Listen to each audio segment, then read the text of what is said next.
안녕하세요. 전대환입니다. 전대환의 항암일기 혈액암 투병기 32번째 영상입니다. 지난 월요일 3월 20일이죠. 서울에 가서 2차 항암 2회차 치료를 받고 왔습니다. 잘 아시겠습니다만 항암 치료에는 세 가지가 있죠.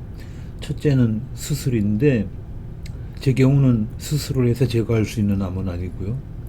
두 번째는 방사선 치료입니다. 이건 요즘 많이 쓰지 않는다고 그래요. 이거 역시 저하고는 상관이 없고요.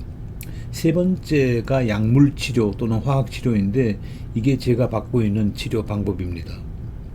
어떻게 하는 거냐 하면 주사실에 가서 침대에 누워 있으면 간호사 선생님이 와서 커다란 주사바늘을 혈관에다가 꽂고 수액과 항암제 등 이런 약제들을 몇 시간 동안 주입합니다.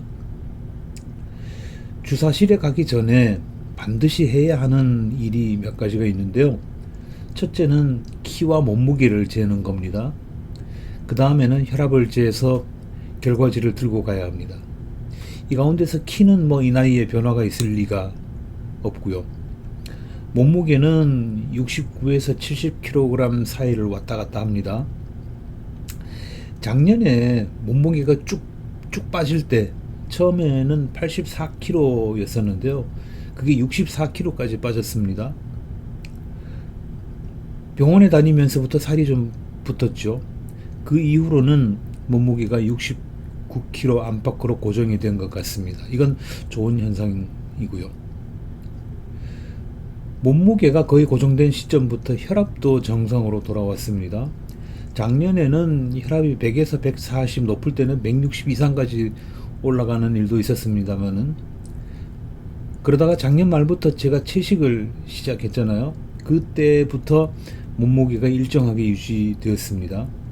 혈압도 80에서 120 사이, 좀 높으면 90에서 130 정도쯤 오르내렸는데 최근에는 이것도 80에서 120으로 고정이 됐습니다. 제 생각에 이거는 채식을 한 덕분이 아닌가 생각합니다.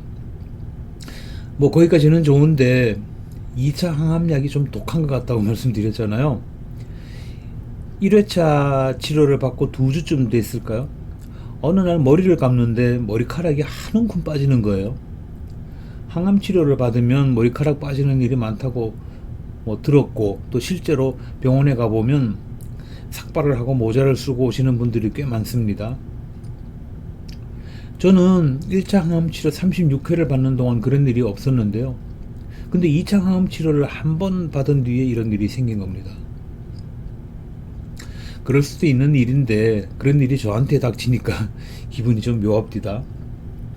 혹시 일시적인 현상이 아닐까 해서 한참 뒤에 머리를 빗어 봤더니 빗에 머리카락이 한 뭉치 묻어 나오는 거예요. 제가 원래 머리카락이 많지 않잖아요. 근데 빠지는 머리카락은 왜 그렇게 많은지 모르겠습니다. 그래서 어쩔 수 없이 지난 주일 오후에 우리 아파트 상가에 있는 미용실에 가서 머리를 빡빡 밀었습니다. 좀 흉할지 모르지만 한번 보시겠습니까? 이렇습니다. 명실상부 안팎으로 환자가 됐습니다.